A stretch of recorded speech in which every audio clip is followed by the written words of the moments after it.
'cause all I wanna be is true. So please accept me for.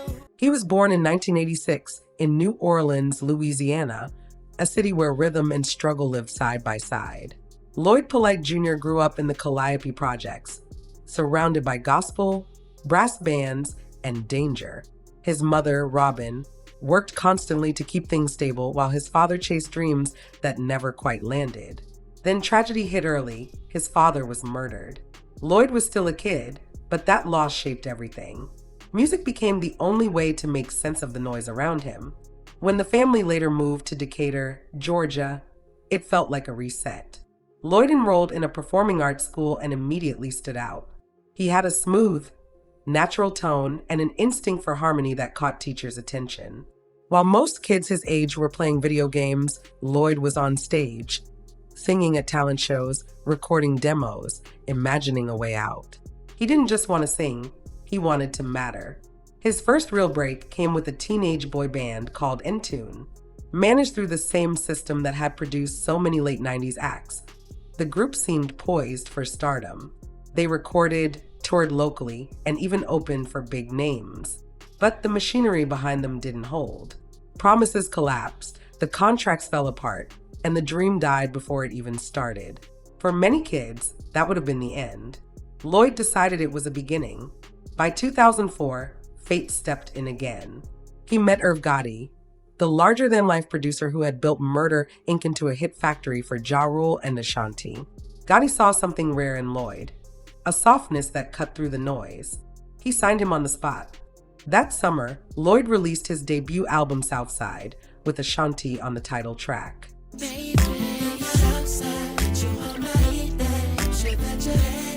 Their chemistry jumped off the screen. The video ran on BET and MTV all day, and soon everyone knew his name. The album debuted at number 11 on the Billboard 200. Not bad for a 19-year-old still figuring out who he was. Overnight, Lloyd became the new face of young R&B. Smooth voice, babyface smile, clean image. But while the spotlight felt warm, the business behind it was already cracking. Murder, Inc. was under federal investigation. Lawsuits, raids, frozen assets, chaos brewing behind the music. For a moment, though, Lloyd's world looked golden. Then came 2007. He dropped his second album, Street Love, and everything exploded.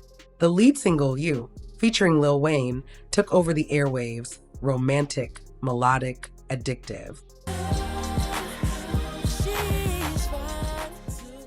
It hit number 1 on the R&B chart and broke into the Billboard Top 10. The follow-up, It Shawty, proved he wasn't a one-hit wonder.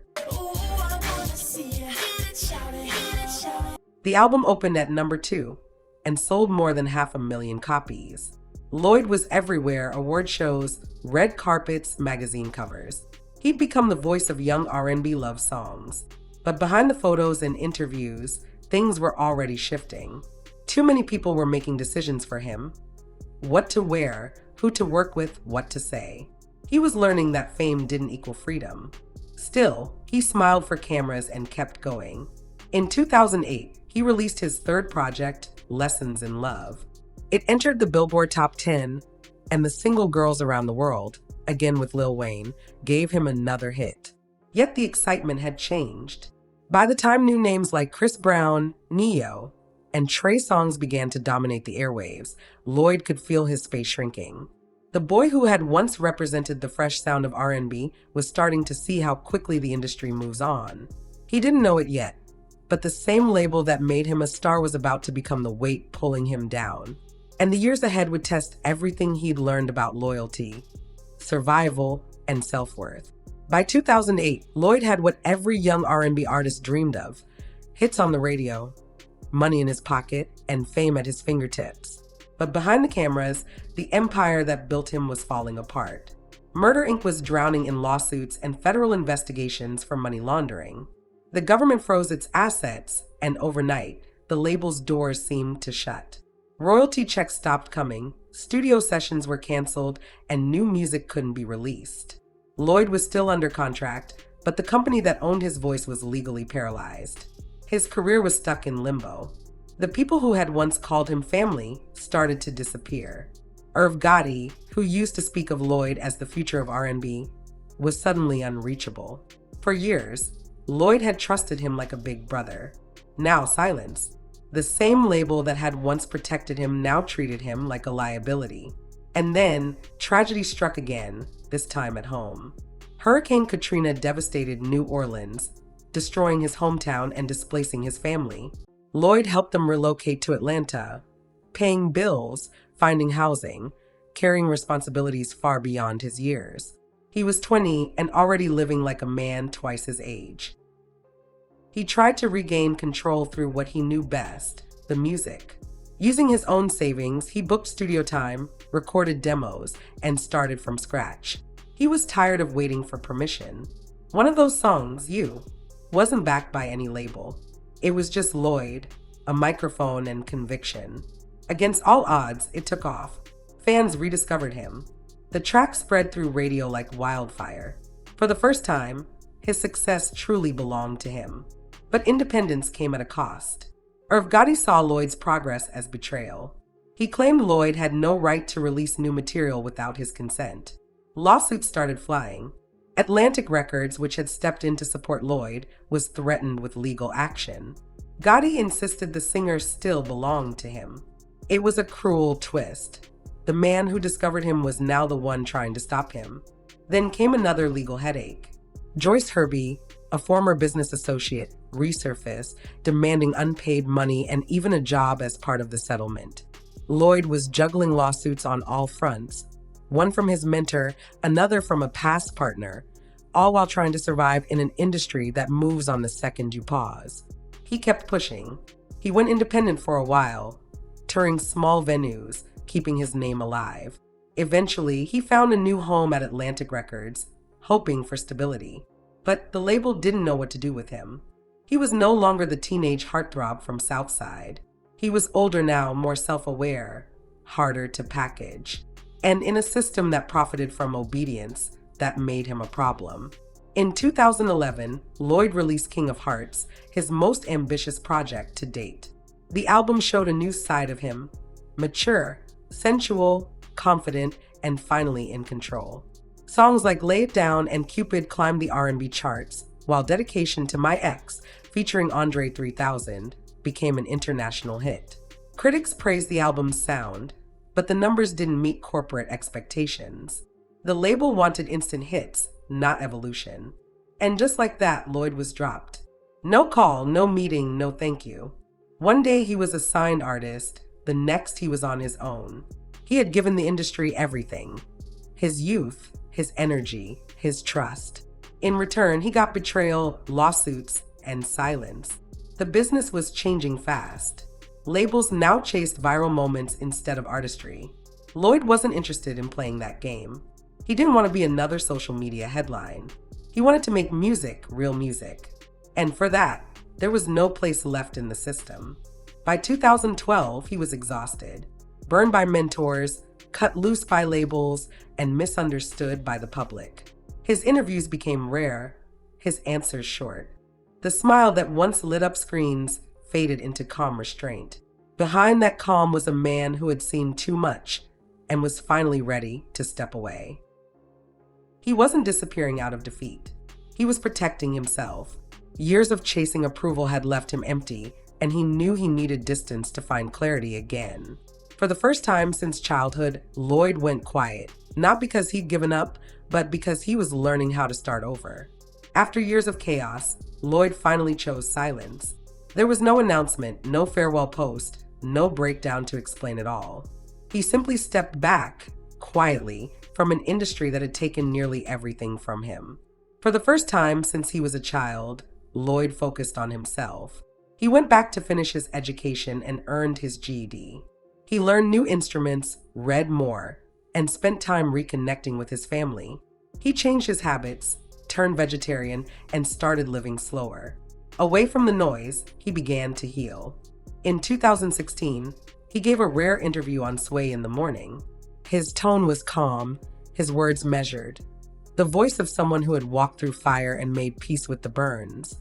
He spoke about losing an unborn child, a pain he had never shared before, and how it changed his entire view of life. Fame, he said, had once broken him, but solitude had rebuilt him. Then, something unexpected happened. That same year, Lloyd returned, not as a headline or a comeback project, but with a single song. It was called True. No label push, no glossy visuals, no heavy marketing, just him, his voice, and his truth. And all I wanna be is true. The song wasn't meant for charts, it was meant for honesty. In it, he sang about everything he had carried in silence, the loss, the lawsuits, the mistakes, the healing. I lost it all before and won't lose it again, he confessed. The song hit differently. Fans who had grown up with him now understood where he had been. True didn't need to trend, it resonated. It reminded people that even the smoothest voices carry scars. In 2018, he released the full project, also titled True, with tracks like Caramel that proved he hadn't lost his touch. The production was clean, the lyrics wiser, and his delivery softer, more reflective. This wasn't a comeback chasing attention. It was an artist reclaiming his story. For the first time in his career, Lloyd had full creative control. No executives, no contracts designed to cage him. Just art, pure, simple his. By 2019, he stepped back into the spotlight in a new way. The Millennium Tour reunited early 2000s R&B acts, B2K, Mario, Pretty Ricky, and brought Lloyd back to massive crowds. When he walked out to perform Southside and You, the screams were deafening. Time hadn't erased the love, it had deepened it. But this time, Lloyd was different. He wasn't the wide-eyed teenager from Murder Inc. or the frustrated artist fighting his label. He was a grown man who had survived the machine.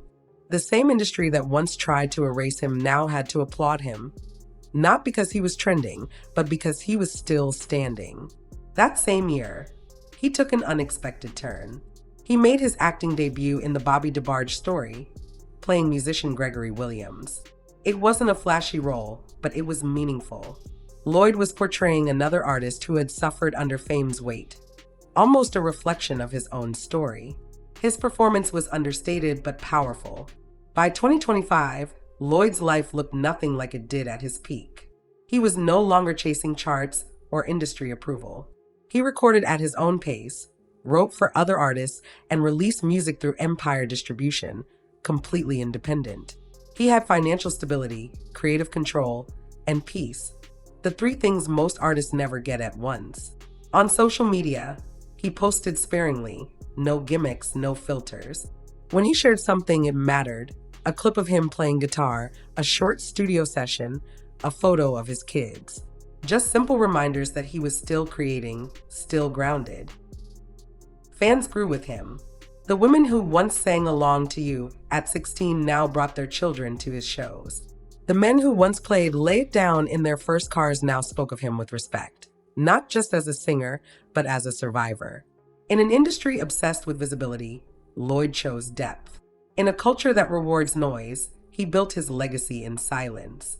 His name might not dominate the headlines anymore, but his story outlasted the chaos. Today, Lloyd's net worth sits around $2 million, modest compared to some, but impressive considering the storms he endured. No bankruptcy, no scandals, no self-destruction, just quiet persistence. He will always be remembered for that soft falsetto and those timeless songs, Southside, You, Lay It Down. But beyond the hits, Lloyd stands for something much rarer, survival without compromise. He didn't fall off. He walked away, and he built a life the industry could never take from him. Because sometimes the most powerful comeback isn't loud. It's silent.